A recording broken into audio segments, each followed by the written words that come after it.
ኤላ ለምለም አሳፋሪና አደገኛ መረጃ አገኘችበት። ቤዛ ጉር ሰራችው ማለት ነው። ከለምለም ጋር እንዲለያይ ያደረገችው በመጠጣ እንግዲህ አስክራ ያልሆነ መረጃ እንድታይ አድርጋታለች። ለምለም ነው። ለምለም መጀመሪያ ቀንታ ነበር ሰላም ስትለው፣ ቤዛ እና ኤላ ሰላም ሲባባሉ ቀንታ በጥፊ ነበር ያለቻት። እንግዲህ ታጠፊው በላይ ደግሞ እሷ በጣም ተስፋ የመቆርጥበትን ነገር አድርጋባታለች ማለት ነው። እንዲሁም ቤዛ እንግዲህ ባርኮትን ተመልሻለሁ ብላ የሚያሳማኝ ምክንያት ደርድራ ወደ ህይወቱ የተመለሰችው እሱን ፈልጋ ሳይሆን ኤላን ፈልጋ እንደሆነ ተረጋግጧል ማለት ነው። ኤላን በፊት ለምለም ጋር ያለ የፍቅር ጥያቄ እንዳቀረበችለት እና እንደማይፈልጋት እየተናገረች ነበር ለምለም ማለት ነው። አሁንም ባርኮት ቤዛ ወደ ህይወቱ የገባችው እሱን ወዲያው ሳይሆን ኤላን እንግዲህ በሱ ላይ የተጠቀምበት እንደሆነ ታይተዋል ማለት ነው።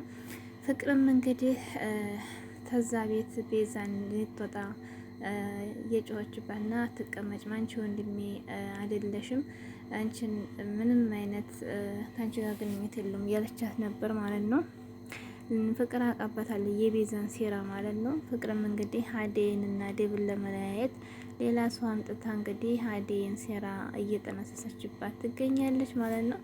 አሰላሙ አለይኩም ወራህመቱላሂ ወበረካቱ። ውድና የተከበራችሁ ውድ ቤተሰቦች እንዴት ናችሁ? ከኔ ጋር ሁሉ ሰላም አልሐምዱሊላህ ረቢል ዓለሚን። ብያላችሁበት ሰላማችሁ ይብዛ። አደይ ሰራተኛው ድራማ እንደቀጠለ ነው ማለት ነው። እንግዲህ ኤላ በጣም ተሸውዶ አያውቅም ነበር። በጣም ተሸውዷል ማለት ነው። ያው እንደ ዲያት ይሻላል በአንድ ፊቱ ማለት ነው።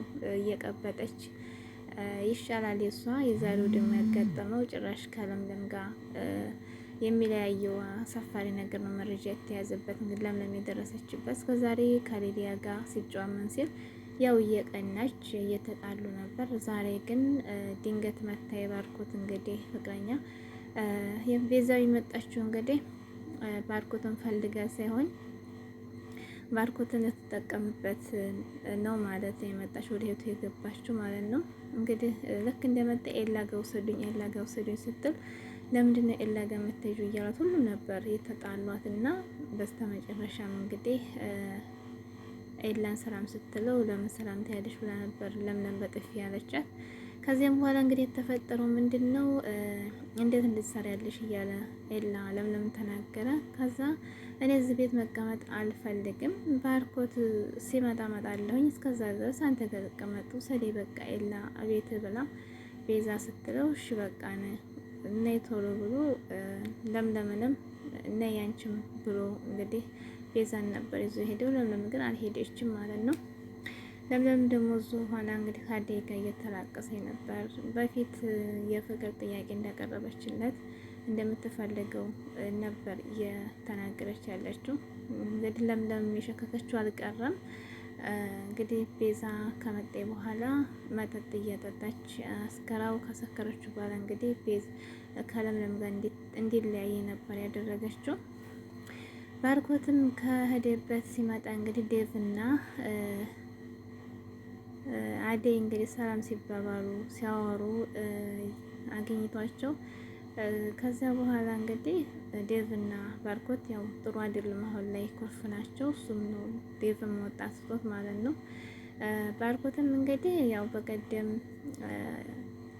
በጊዜው የፍቅር ጥያቄ ሲያቀርብላት አደይ አይሆንም ብትለውም ከዛ ወዲህ ግን በቤት መታ ተናግራ ያው እንደምታፈቅረውና እንደሚሆን አውርታ ስለነበር በዛ ነገር ዴቭ እና እሱ ሲጣሉ ተጣልተው ነበርና ያው ይቅርታ እየጠየቃን ነበር በዛ ነገር ማለት ነው። ቤዛ ጋር ቢሄድም ግን አሁንም ቢሆን የተቀየረ ነገር የለም፣ ላንቺ ስሜቴ ያው ነው እወድሻለሁ እያለን ነበር ማለት ነው። ግራ ገብቶታል ባርኮት ደግሞ ማለት ነው። ባንዴ ቆም እንደወደዛው አንደኛ ጓደኛውን አጣ፣ ዴቭን አጣ ጓደኛውን። ሁለተኛ በጣም እንደ ወንድም አድርጋ የምታየውና የምታምነው አደይን አጣ ማለት ነው። በጣም ረበሻት፣ ሆዷን አሻፋታ። ወይ ከሆነ አልያዘት ወይ ከሆነ ደግሞ እህትነቱን ከሁሉም ውጭ ሆነ። ሁለተኛ ቤዛ እንግዲህ ህይወቱን አመሰቃቀለችው ማለት ነው። እንግዲህ ቤዛ ወደ ቤት ሂጂ ብሏት እሱ ሳይመጣ መታ ነበር። ከዛ በኋላ እንግዲህ ሁሉም መምጣቷን አልወደድም። እሷም ደግሞ ስነ ስርዓት የሌላት ነገር ነች። ከዚያ በኋላ እሷ ግን የመጣችው ተመልሳ እንግዲህ ኤላን ለማገኘት ነበር። ኤላን እንግዲህ ኤላ ስትል ሁሉም እንዳለ ቤት ሰው ነበር የጠላት ማለት ነው። እንግዲህ ኤላ ጋር መጥቶ ሰላም ሲላት በጥፊ ስትላት፣ ከዚያ በኋላ ግን በስተመጨረሻ ቤዛ እንግዲህ ወደ ኤላ ቤት መታ የሰራችውን በጣም ተስፋ የሚያስቆርጣን ነገር ለለምለም ነው ማለት ነው። እንግዲህ ከዚያ በኋላ እንግዲህ ከአዴ ማርኮትን ያለችው ልቤን ሰብረሃኛል፣ እኔ ይሄ ነገር አይሆንም፣ ለቤዛ ታማኝ ሆንላት፣ ቤዛ ተወድሃለች፣ ታማኝ ሆንላት፣ ካሁን በኋላ ምንም ነገር ግንኙነት የለንም፣ ልቤን ሰብረሃል ብላ ነበር የሄደችው ማለት ነው። ከዚያ እንግዲህ ዴቭ ደግሞ በሷ በአዴ እንግዲህ በጣም እየተናደደ ነው። ምክንያቱም እስካሁን በፍቅር ጥያቄውን አልተቀበለችውም። ያው ታውራው እንጂ አልተቀበለችውም ማለት ነው። ፍቅር ደግሞ እንግዲህ አዲስ ደግሞ ሴራ ጠንስሳለች። በጣም የፍቅር ሴራ አያበቃም። ምንድነው እንግዲህ የጠነሰሰችው? ሌላ ሰው አምጥታ ሌላ ልጅ አምጥታ እንግዲህ አዴይን አገናኝታ አዴይን ከሱ ጋር ግንኙነት ኖራት አዴይና ዴቭ እንዲጣሉ ነበር ያደረገችው። እንዲሁም ለምለምን እየራበሻን ነበር። በጣም ከለፈፍ ያለ ልጅ ነው። ከዚህ በኋላ እንግዲህ ለምን በጣም ደስ የምትለኝ ለምለም በጣም ጀግና ናት ማለት ነው። በጣም ራሷን ታስከብራለች። በእውነት ለምለም በጣም ጀግና ልጅ ናት። ራሷን በጣም ታስከብራለች ማለት ነው። አዴይም ራሷን ታስከብራለች። ያው ትንሽ ትዕግስት እንትን ይላል፣ ግን ለምለም በጣም አደገኛ ሰው ናት። ጊዜ አትሰጥም ማለት ነው። ጊዜ አትሰጥም። ከዚያ በኋላ እንግዲህ ያ ልጅ ሲመጣ ምንድን ነው ሲላት፣ እንግዲህ ባርኮት ጓደኛዬ ነበር ያለችው። የምን ጓደኛ ሲላት፣ ጓደኛዬ እዚህ ቤት ማንን ማንጣት አትችይም ሲላት፣ እንግዲህ አንተም ቤዛን አምታል፣ አንተ ስታስወጣት እኔ ማስወጣለሁ ነበር የተባባች ፉክክር ማለት ነው። ከባርኮት ጋር ታላቅ ወንድሟ ጋር ማለት ነው። እና ይህን ነገር ደግሞ ካልሆነ ለእናቴ ደውሌ እነግራታለሁ እያለች ነበር። ምንም እንዳታረጊው፣ እኔ ጋር ትፎካከሪ፣ አሁን ከጓደኞች ጋር ውጪ፣ አላየሽም እንዴሽ አልፈልግም እያላት ነበርና ቢሆንም እንግዲህ ፍቅር ያው አንተ ለምለም ማና ቤዛ ስትወጣ እኔ ማስወጣዋለሁ ሸኘዋለሁ እያለችው ነበር። እሱም ስራውን ጀምሯል። እንግዲህ ያንን ልጅዮ ደግሞ በምንድን ነው መጨረሻ ላይ ግን ይሄን ሁሉ ነገር አድርጌ ልጁን ደግሞ መረጃ ይዛበት ነው ማለት መረጃህን አጠፋልሃለሁኝ ይሄን ታረክ አዴ ከዚህ ቤት እንድትወጣ ካረክ ፍቅር ካስያዝከ በኋላ ብላ ነበር ያለችው ማለት ነው። ሁሉም ያው በጥቅም ተሳስረው ነው የሚሰሩትና ከዚያ በኋላ እንግዲህ አዴን ለመጠጋ ሲፈልግ በጥፊ ነበር ያለችው ማለት ነው። እንዲሁ ለምለምንም ሁሉም ተውበታል።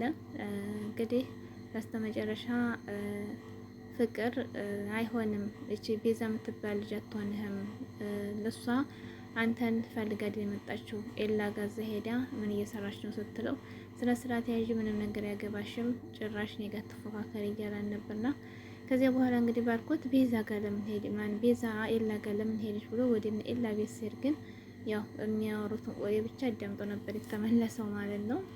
ከዚያ በኋላ እንግዲህ በመጠጣ እዛ ነበር እንትን ያለችው ማናት ለምለም ደግሞ ወደ እነሱ ጋር ስትሄድ ባርኮት ስታገኘው ቤዛ እኮ እሱ ጋር ናት ታውቂያለሽ አይደል ስለታው ብላው ነበር። ሄደች ስትገባ እንግዲህ አስቸጋሪ መረጃ ላይ ነበር የደረሰችው። በጣም ተስፋ መቆርጥበት ነገር ላይ ማለት ነው። አሁን ባርኮት ተሁሉም እንትን ብሏል፣ ተሁሉም ውጭ ሆኗል ማለት ነው። ዴቭ ደግሞ እንግዲህ የልጅየው እንደሚተናኮላት አዴይ እየነገረችው እያለ መጥቶ ስለ አዴይ መጥፎነት እየነገረው ነበር ማለት ነው። ማን ላከ ቆይማ ብሎ ነበር ወደ ፍቅር ሄደው። ዴቭ ራሱ ከሱ ጋር እየተጣላ ነበር ከልጁ ጋር ማለት ነው። ምክንያቱም ፍቅር የዴቭ እንደ ጓደኛ ይዘክ አዴይን መጥፎ ነገር ትነግረዋለክ እንደዛ እያልክ ታጣላችኋለህ ነበር ያለችው ማለት ነው። እሱም ስራውን ጀምሯል። አሁን ግን ፍቅር ይህን ሸሯን ባርኮት ሁለተኛ ታወቀባት፣ በጣም አይለቃትም ማለት ነው። በጣም ሁለተኛ አደጋ ውስጥ ነው የምትገባው ማለት ነው። እንግዲህ ባሮክ ከሁሉም ውጭ ሆኗል። ቤዛም ልትጠቀምበት እንደመጣች እንግዲህ አሁን ይረዳል። ለምለም እንደምትወስን አናቅም። ብቻ ለምለም ጀግና ልጅ ናት፣ አደንቃታለሁ ማለት ነው። ተነጫጫታለች፣ ሲጀመር ተነጫጫታለች ቤዛም ማለት ነው። ባርኮትም እንግዲህ ምን እንደሚወስን ያው ሁሉም ውጭ እርግጠኛ ነኝ ቤዛን አልፈልግሽም ሂጂ ነው የሚላት። ያን ጊዜ ደግሞ ፍቅርም ደግሞ ልጁን ታስወጣለች ማለት ነው ከዛ ቤት። አዴ እና ዴቫ ይለያዩ መሆንም ማለት ነው። ሰብስክራይብ እያደረጋችሁ